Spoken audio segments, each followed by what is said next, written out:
Hello दोस्तों, स्वागत है मेरे चैनल हिंदी सरल भाषा में। आशा करती हूँ आप सब लोग अच्छे होंगे और मन लगा के पढ़ाई कर रहे होंगे।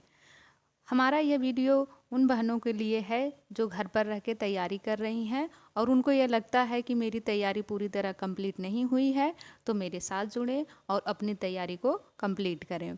तो आइए चलते हैं नेक्स्ट पार्ट में, आदिकाल के दूसरे पार्ट में, अपभ्रंश साहित्य। आदिकालीन हिंदी साहित्य के समांतर संस्कृत और अपभ्रंश साहित्य की भी रचना हो रही थी। इनमें से संस्कृत साहित्य का तो सामान्य जनता तथा हिंदी कवियों पर उतना प्रत्यक्ष प्रभाव नहीं पड़ रहा था, किंतु अपभ्रंश साहित्य भाषा की निकटता के कारण हिंदी साहित्य के लिए निरंतर साथ चलने वाली पृष्ठभूमि का काम कर रहा था। आचार्य रामचंद्र शुक्ल ने अपभ्रंश काल के अंतर्गत अपभ्रंश और आरंभिक हिंदी दोनों की रचनाएं सम्मिलित कर ली हैं, किंतु नवीन खोजों से यह सिद्ध हो चुका है कि उनमें से कुछ रचनाएं आरंभिक हिंदी के अंतर्गत आती हैं। आचार्य रामचंद्र शुक्ल ने हिंदी साहित्य का आविर्भाव प्राकृत की अंतिम अवस्था अपभ्रंश साहित्य से माना जाता है। अपभ्रंश भाषा का समय 500 ईस्वी से 1000 ईस्वी माना जाता है। शुक्ल जी के अनुसार अपभ्रंश नाम का सर्वप्रथम उल्लेख वल्लभी के राजाधार सेन द्वितीय के शिलालेख में मिलता है।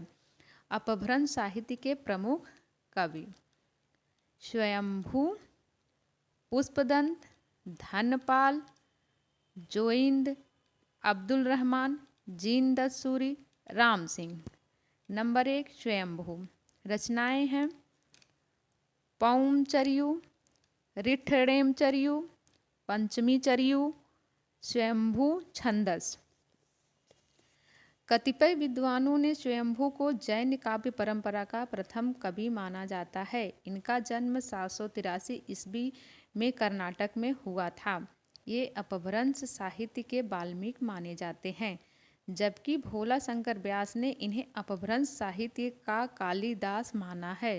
स्वयंभू की रचनाएं पौमचर्यु पद्यचरित, रिठ्ठेमचर्यु आरिष्टनेम चरित या हरिवंश पुराण तथा पंचमी चर्यु प्रबंध काव्य है, और स्वयंभू छंदस अपभ्रंश के छंदों से संबद्ध रचना है। पौमचर्यु 5 कांडों में विभक्त अपूर्ण प्रबंध काव्य है, जिसको उनके पुत्र त्रिभुवन ने पूरा किया था। इसके प्रथम कांड का शीर्षक है विद्याधर। साहित्यिक दृष्टि से पौमचर्यु श्रेष्ठ काव्य है, जिसमें राम का विस्तृत वर्णन जैन परंपरा के आवरण में हुआ था। इसकी रचना शैली कड़वकबद्ध दोहा चौपाई शैली में हुई है। इस ग्रंथ की रचना उन्होंने धनंजय के आश्रम में की। रिठ्ठेमचर्यु में कृष्ण गाथा का वर्णन है। टिप्पणी है, स्वयंभू के पिता का नाम मारुति तथा माता का नाम पद्मिनी था। पौमचर्यु में 90 संधियाँ और 5 कांड हैं। स्वयंभू ने 83 संधियों की रचना की। शेष की रचना उनके पुत्र त्रिभुवन ने की। नंबर 2 पे आते हैं पुष्पदंत। रचनाएं हैं महापुराण, अड़य कुमार चर्यु, जसहर चर्यु। पुष्पदंत का आविर्भाव 10वीं शताब्दी माना गया है। इनका उपनाम अभिमान मेरु था। ये पहले शैव थे, बाद में अपने आश्रयदाता के अनुरोध पर जैन हो गए।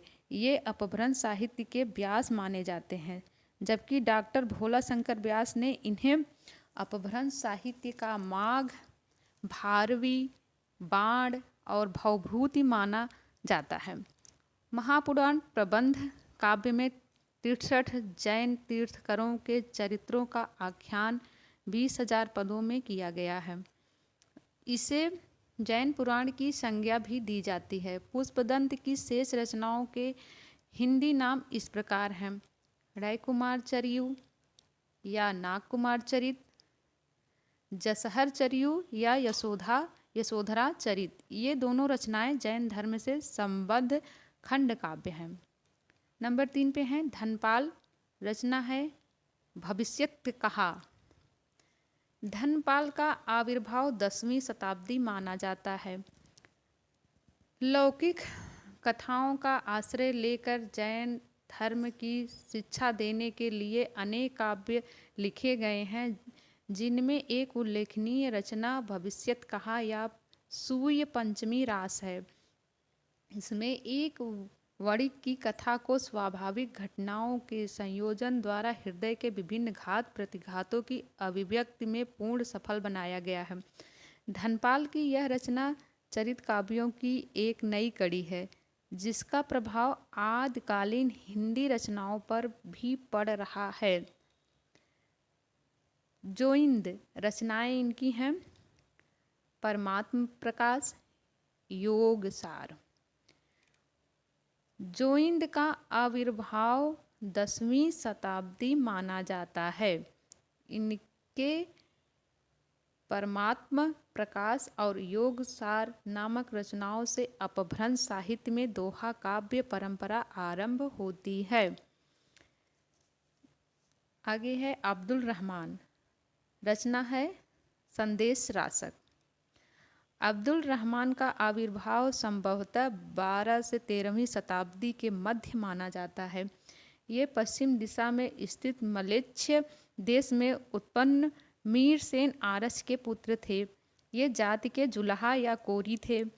इन्होंने अपने को कोलीय कहा है। जैनेतर साहित्य में लौकिक प्रेम काव्य की शुरुआत संदेश रासक से माना जाता है।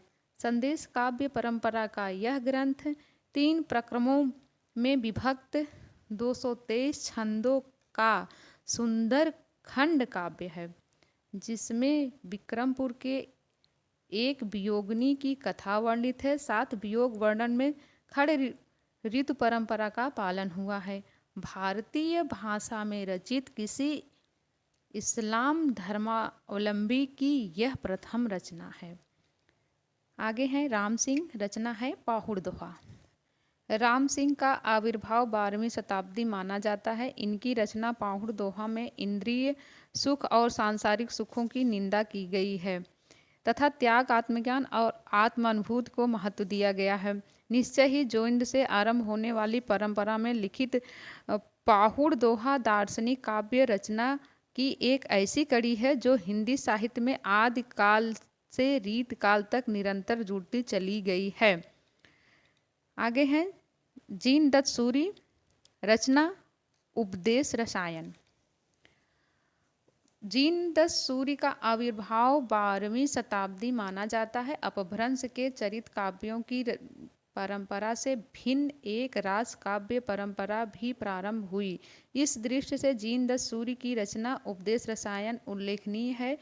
80 पद्यों का यह नृत्य गीत काव्य रास लीला के उस मूल रूप की ओर ले जाता है जिनमें हिंदी के आदिकालीन रासो काव्य लिखे गए होंगे और बाद में वे विकसित होकर अगेय बन गए। कृष्ण की रास लीला के नृत्य गीत काव्यों की भक्तिकालीन कड़ी अपभ्रंश की इसी काव्य परंपरा से जुड़ती है। हमारा वीडियो यहीं समाप्त होता है। मिलते हैं नेक्स्ट वीडियो में। जय हिंद, जय भारत।